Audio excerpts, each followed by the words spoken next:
So welcome back to Newcastle Central. It's actually been a good 2 or 3 weeks since the last video, even though I've only actually just got that one uploaded to YouTube.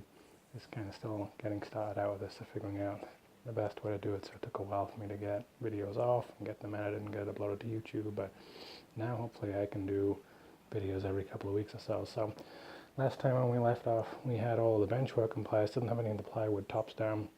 That's all in place now. There wasn't really anything all that special to show on that. And then got plywood tops all the way around, and I did actually build out this section as well. So what I'll probably need to do is that lower section that's kind of framed out at the moment.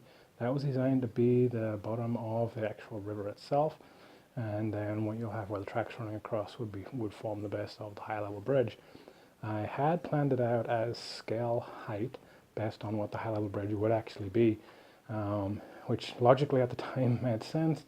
I knew that I wasn't quite going to be on scale length, but at least height I could probably do. But then when I realized that no, I had to make that little pop out section longer than I was expecting, or wider, however you want to look at it, than I was expecting it to be. The bridge itself is nowhere near as long as I was really anticipating. So even though I'm probably at about scale height for double O gauge as to what the high level bridge would be from the river itself, it just looks way too awkward, given that I'm not doing the correct length. So what I'll probably do is raise that up. I think it's set at about 18 inches below the height of the bridge now.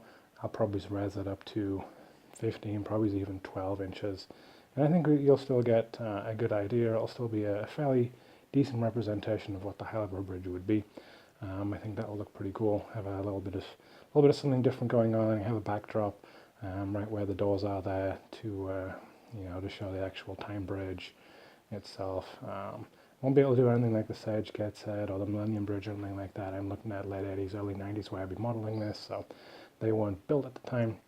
That little pop out section, like I said, at the moment, that's just held in place. There are some little pieces underneath just to kind of hold it there. Haven't put any hinges on it at the moment, but I will do rather than have to lift it in and out. I haven't gotten to that stage because as I started putting track down, I want to try and make sure that I'm not going to have any problems with the track. So like right here, once I start to lay a piece of track down, you can see I'm not super keen on having that.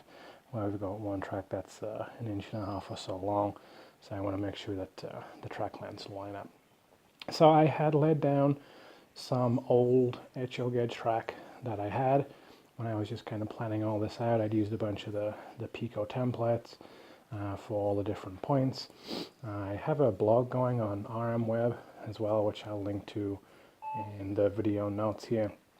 What I had been trying to do was originally I was going to be doing Atlas track, just because I figured that was going to be easy for me to get to over here in the US. So I was planning on Atlas track code 100.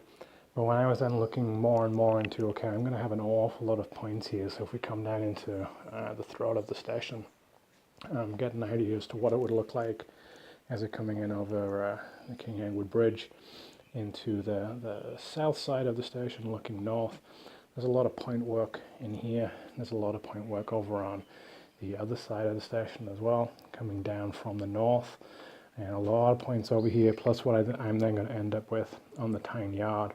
So I was trying to figure out how I was going to do that, because Atlas and Code 100 don't make electrofrogs. You have to go to the Code 75, and even then it's kind of hit and mix as to what they have for electrofrogs. And I wanted to make sure that, especially since I'm using predominantly the older Hornby locomotives, at least starting out with a lot of the older Hornby locomotives, fairly basic pickups on the bogies. I didn't want to end up with a situation where I put all of this together and then I find out that the locos are stalling as they go over the points if they were INSA-frog. So I wanted to make sure that I could do electrofrogs. And what I ended up doing was actually switching everything on the track plan that I had in SCOM on the computer over to Peco track. When I'd been looking online in Hattons, trying to figure out, okay, how much is it going to cost? Originally I leaned on Atlas in terms of availability, but also in terms of cost. I figured that there's no way I'm going to be able to get all the actual Peco track from the UK shipped over to the US. But it actually ended up being cheaper for me to do so than to get Atlas Code 100 track here in the US. even once you factored in, international shipping and stuff like that. And it showed up in like 2 days. It was crazy. I placed the order with Haddon's on Monday. I think Tuesday afternoon it shipped out. And Thursday afternoon it got delivered here in Seattle. So it made one heck of a journey with DHL International. So everything then got switched over to Peco tracks. So we're putting a couple of photos up alongside here where I laid it out with the Peco templates for all the different points and some of the older HL gauge track that I had, just to try and get a feel for it, to make sure that when I've been building out this section, when it came from what we had in SCOM to actually then building out the bench work, this ended up being an awful lot deeper than I was expecting. And I wanted to make sure that when I actually got to putting down the points and the track work, that all of this was starting to make sense. And did actually work out pretty good. Over here, as you would come into some of the platforms, this was originally a little bit different. So I've now got a medium point, and then I went into a curve point, curve point, curve point. I think originally when I had that in the Atlas track, it was kind of straight, and then I had like a 1-inch section, and then I had straight points, because again in Atlas Code 100 there are no curve points. So I was kind of having to work around some of the limitations in the track work that I was able to get. So switching over to Peco track, I actually feel a lot more comfortable now in how this is starting to look. So I switched out the Peco templates and the older HL gauge track that I had lying around, and so now we're actually at the point of all of this track work laying down. So these platforms will end their probably about the length that they'll be enough for a 2 or 3 car DMU quite comfortably. So there'll be the 2 platforms in there.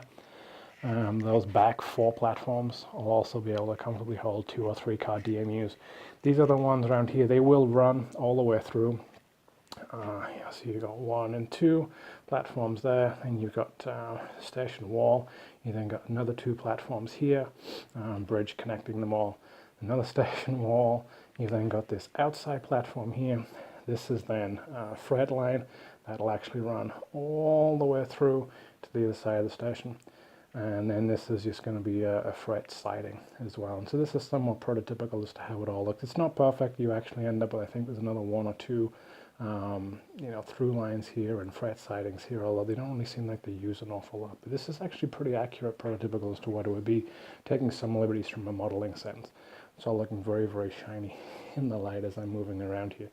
So I'm at the point now where I'm pretty comfortable with how this is all laid out.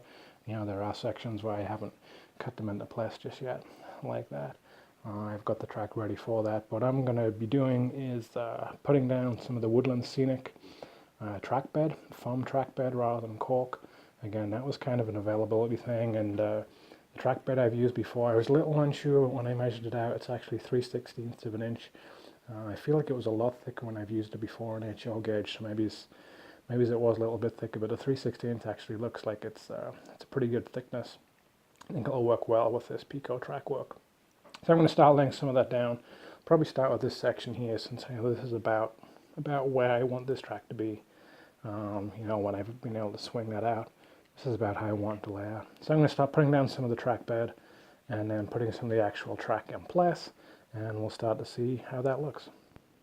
So I'm making slow but steady progress on putting all of the track bed down. Some of it is still drying a little bit, so you'll see a little bit of white glue marks on some parts. I also haven't actually glued the track down, so the radius on some of the curves aren't quite set in place because they're not holding. So I've got track pins down, or foam pins rather, right here just to kind of hold the track in place. Also to kind of hold the track bed, the foam track bed in place as well. But some of those ones on the end, those far 4 platforms, and then a couple of these kind of middle platforms, or what would be middle platforms as well. The radius on those aren't quite set, so as you're looking, if it looks a little bit sharp, it's like, yeah, it's not quite how it's going to be. But you can sweep in, so I've got track bed all the way to here where it will break and go over to the tiny yard. But all the foam track bed is in place, running down through. This is the south side of the station, coming into where all the platforms and then going to split. Like I say, you'll then have those 4 platforms back there. And we need to work on the radius of those curves a little bit. That will be for 2 and the 3 car DMUs. The main stations themselves, and then sweep around there, these near two lines, so you've got a fret siding, and then the next line over that middle line, this one right here, this is going to be fret through line as well. And go all the way down. I guess a couple of foam track pins in place to hold there. And then coming into what would be the north throat of the station. At the back there, you got another couple of platforms for 2 and 3 car DMUs, and swinging into this main part here of the north of the station. So all the foam track bed is down for the bulk of the station here.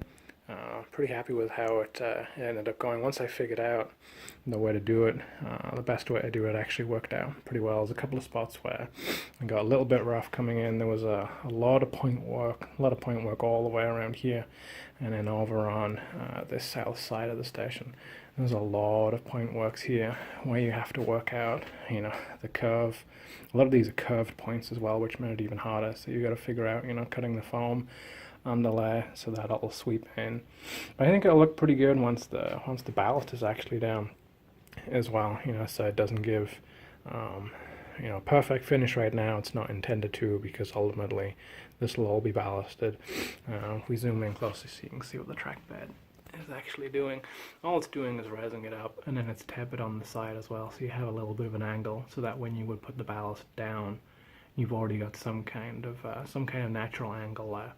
That's gonna make the ballast kind of fall away a little bit and give it more of a realistic look. So if we come into how it would be in there again, you can see, it's getting a little bit rough in there. Once it's ballasted, that'll look just fine. So overall, I'm quite happy with how all of this has ended up coming together. It has taken a few hours to put all of this together, but once I figured out, okay, you can split the foam down the middle, which I already knew. Initially, I was doing that on the first few pieces, and there wasn't any need. It wasn't really holding in place when I was just trying to lay it down. But once you put some of the glue on the bottom of it, and then try to actually lay it down, it actually would hold it in place very, very well. So even on some of these points, so this near fret siding. This one right here kind of goes away and then comes back in. It's very, very gentle, almost S-shaped to it. When you try and do it dry in place, it really doesn't stay very well. Once you got a little bit of glue down, it actually sticks perfectly. So really these foam pins right on the end here, that's more just to keep the track in place. So it looks a little bit better. So like I said, the bulk of all the station has its track underlay down. I haven't put any fixing for the track. Ideally, based on how Woodlands Scenic say you're meant to do this, you're meant to glue the track. I'm a little uneasy about doing that because, once the track is glued, it then becomes an awful lot harder to try and take up. What I'll need to do is make sure that I do have the exact positioning of where I want everything, because I'm going to then drill holes for all of the actual point work. So right now, where all the track's sitting, you need to make sure that this is where the point work is going to be. I need to then put holes down through into the baseboard so that I'll be able to put point motors in right the way throughout. There's an awful lot of point motors to put in here, so this is why it's going to be a little bit of a slower process to make sure that everything is done correctly. Those point motors are going to need to be pretty precise to have reliable operation. There's also a couple of parts when I was cutting the track, trying to work with this Peco flex track. It's really cool ones I figured out, and I got some decent cutters and figured out filing them down correctly as well. The cutters that I had, it was meant to give a flush cut, and saying I don't need to file them down. I tried in a couple of places and was kind of struggling with it, so I need to cut a couple of pieces because I have left gaps throughout for expansion, but some of the gaps ended up a little bit big. As you can see there's probably a little bit too much gap there. So there's a couple of flex track that I need to cut a little bit more accurately.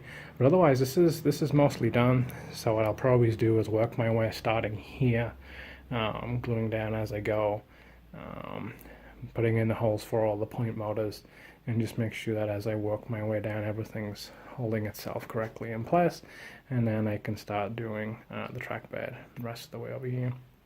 I did also start to roughly put out the sweeps for some of the other lines that I'm going to run through. and I did the same down over here as well, as you'll be coming over the bridge. So I'll need to cut these lengths here for where this pop-up's going to be. I've got a piece there that I need to cut, and I've got all of the curves in place too. So that'll be the next step. But I think what I'll probably do is start attaching the track down here, you know, because I got a wrap around. I need to make sure that these ones that I would lay down here, there's no point cutting track until I know they're pretty much set.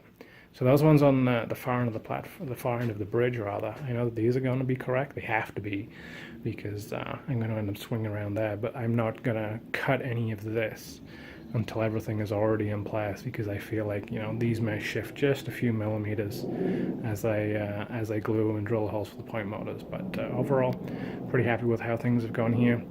Probably call an end of the video for this time, because I think the next step is going to be a little bit slower and a little bit more tedious.